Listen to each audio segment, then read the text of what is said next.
नमस्कार। न्यूज़ लंका में आप सभी का स्वागत है। मैं महेश विचारे।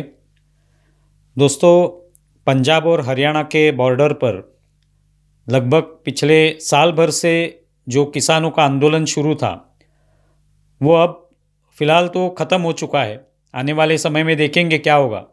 लेकिन 13 फरवरी 2024 में ये आंदोलन शुरू हुआ था और तब से लेकर अभी लगभग 400 दिनों तक ये आंदोलन शुरू रहा। इन दिनों में वो जो शंभू बॉर्डर है या खनौरी बॉर्डर है, वहाँ पे जो सड़कें थी या वहाँ के जो मार्ग हैं वो पूरी तरह से बंद हो चुके थे। वहाँ पे आवाजाही बंद हो चुकी थी। जो भी व्यापार उद्योग उसके ऊपर उसका असर गिर रहा था। और आज लगभग साल भर के बाद ये पूरा जो वहाँ का आंदोलन का जो स्थल था, जहाँ पे टेंट बंधे हुए थे, सीमेंट कंक्रीट के कुछ ढांचे बनाए गए थे, एक तरीके का गांव वहाँ पे बसा था। पंजाब सरकार ने वहाँ पे कार्रवाई कर कर ये पूरा सब हटा दिया वहाँ से और वो रास्ता जो है वो अभी खुला हो चुका है। अभी इतने दिनों के बाद इस पर अभी आवाजाही होगी। जो भी उद्योग है उसके लिए जो भी ट्रैफिक की आवश्यकता थी, रास्ते खुले होने चाहिए थे, वो सब अभी खुले हो जाएंगे। तो ये क्यों हुआ? एक साल इसको क्यों लगा और अभी ये क्यों हो रहा है? अभी तो कोई चुनाव है नहीं, अभी तो कोई लोकसभा का चुनाव है नहीं या पंजाब के भी चुनाव नहीं है। तो फिर ये सवाल उपस्थित हो रहा है कि अचानक ये क्यों हो रहा है। किसानों को वहाँ पे जो भी किसानों के नेता थे उनको हिरासत में लिया गया। वहाँ पे बहुत सारे किसानों को हिरासत में लिया गया और उनको हिरासत में लेने के बाद ये सभी ढांचे जेसीबी वगैरह लगाकर हटा दिए गए। तो ये आज अचानक क्यों हुआ, ये सवाल लोगों के मन में उपस्थित हो रहा है। इसके अलग अलग कारण बताए जा रहे हैं। अभी निश्चित तौर पे किस कारण के वजह से ये हुआ है ये पता नहीं चलेगा, शायद आने वाले समय में पता चलेगा। लेकिन उसके अनेक कारण बताए जा रहे हैं। उसमें से एक कारण है कि वहाँ के उद्योगपति जो थे या व्यवसायिक जो है, जो वहाँ पे बिजनेसमैन है, ये सभी नाखुश थे। क्योंकि लगभग साल भर हो गया, करोड़ों का नुकसान हर महीने इन लोगों को भुगतना पड़ रहा था। क्योंकि वहाँ पे अलग अलग तरीके के व्यापार होते हैं, खान पान के भी वहाँ पे सब इंतज़ाम है, रेस्टोरेंट से, होटल से, ढाबे हैं, इन सभी को नुकसान झेलना पड़ रहा था। तो ये सभी की मांग थी पंजाब सरकार से कि हटाया जाए, ताकि यहाँ पे उद्योग और व्यवसायों पर जो असर हो रहा है वो पूरी तरह से खत्म हो जाए। तो इसके वजह से ये निर्णय शायद पंजाब सरकार ने लिया होगा। लेकिन सिर्फ इतना ही नहीं है। लुधियाना पश्चिम में चुनाव होने जा रहे, उपचुनाव होने जा रहे। वहाँ पे एक आम आदमी पार्टी के जो विधायक थे उनका निधन हो गया। उसके बाद वहाँ पे आम आदमी पार्टी ने अपने राज्यसभा सांसद संजीव अरोड़ा इनको उम्मीदवारी दी है, उनको टिकट दिया है, वहाँ पे चुनाव लड़ेंगे।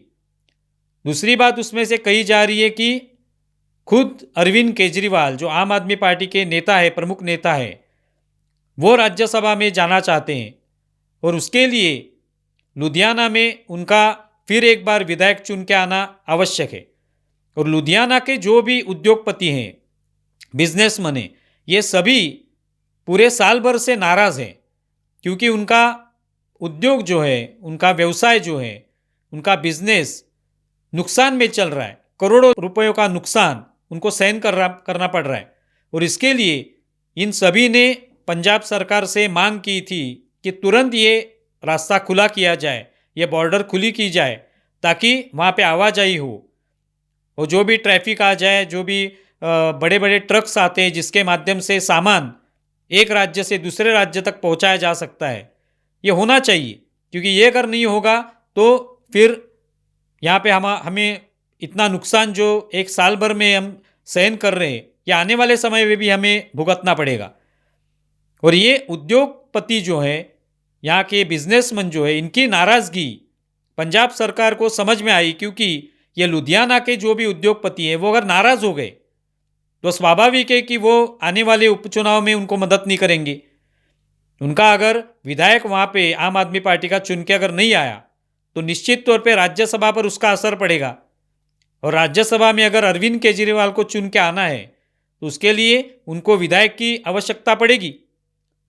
तो ये सब ध्यान में रखते हुए ये राजनीतिक कारण इसके पीछे हो सकता है कि ये सब हटाया गया। अब ये हटाना भी इतना आसान नहीं है, क्योंकि इतने किसानों पर अगर ये कार्रवाई करनी है, लोगों को अरेस्ट करना है, हिरासत में लेना है, बड़े बड़े नेताओं को हिरासत में लेना है किसानों के, तो पूरे देश भर में इसका बवाल मच सकता है। लेकिन कुछ नहीं हुआ। हम लोगों ने देखा कि जब किसानों के कानून बनाए गए थे और नरेंद्र मोदी सरकार के खिलाफ किस तरह का किसान आंदोलन पूरे देश भर में चल रहा था, यानी चल तो रहा था वो उत्तर भारत में ही, इसी सभी हरियाणा पंजाब के बॉर्डर पे ही, उत्तर प्रदेश हरियाणा पंजाब के बॉर्डर पे ही चल रहा था, लेकिन देश भर में उसकी चर्चा थी।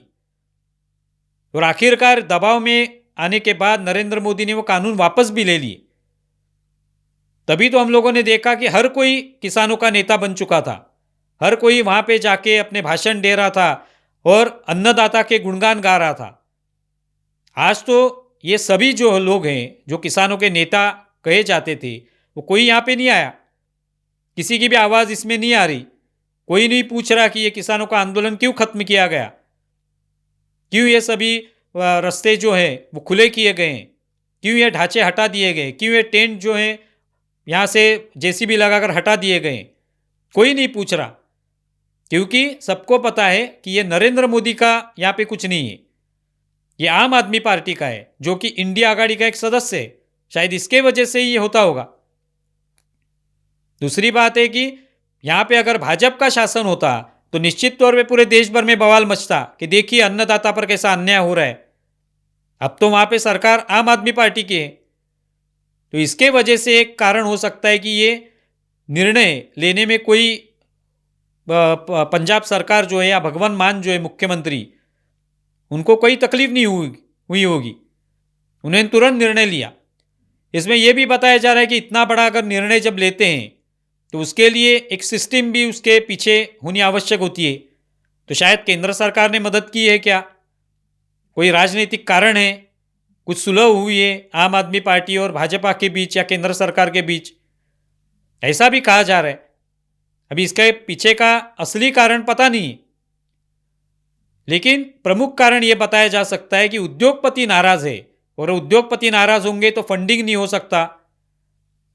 वो चुनाव जो लुधियाना में होने वाला है उसमें आम आदमी पार्टी का नुकसान वहाँ पे हो सकता है, और वो नुकसान जो है वो ना होने पाए, इसके लिए इनको ये निर्णय लेना पड़ा होगा। दूसरी बात, आज अमेरिका में सरकार बदल चुकी है। पहले हम लोग देखते थे कि आए दिन पूरे देश भर में अलग अलग आंदोलन हुआ करते थे, कभी सीए का आंदोलन हुआ, कभी किसानों का आंदोलन हुआ। ये सभी आंदोलनों को कुछ फंडिंग किया जाता था, विदेश से ये फंडिंग होता था। विशेष तौर पर जॉर्ज सोरोस जैसे लोग ये फंडिंग किया करते थे। तो भारत में नहीं, पूरे दुनिया भर में अलग अलग देशों में इस तरह का अराजक या असंतोष फैलाने का काम सोरोस किया करते थे, इस तरह का आरोप होता था। अब तो ट्रंप सरकार आ गई है, तो सोरोस की तो कुछ चलती नहीं है वहाँ पे, तो इसके वजह से ये शायद फंडिंग भी कम हो गया होगा। तो उसके वजह से विरोध करना मुश्किल है। किसानों का ये आंदोलन अगर चलाना है और आगे, तो ये मुश्किल है। तो ये पता चलने के बाद शायद इसके वजह से भी वो ठंडा पड़ा होगा आंदोलन, तो वो उनको निकाल देना शायद आसान हो गया होगा पंजाब सरकार को। तो ये सभी कारण शायद इसके पीछे हो सकते हैं। आप इसके बारे में क्या सोचते हैं ज़रूर बताएं। हमारा ये वीडियो ज़्यादा से ज़्यादा शेयर करें और हमारे यूट्यूब चैनल सब्सक्राइब करें। धन्यवाद।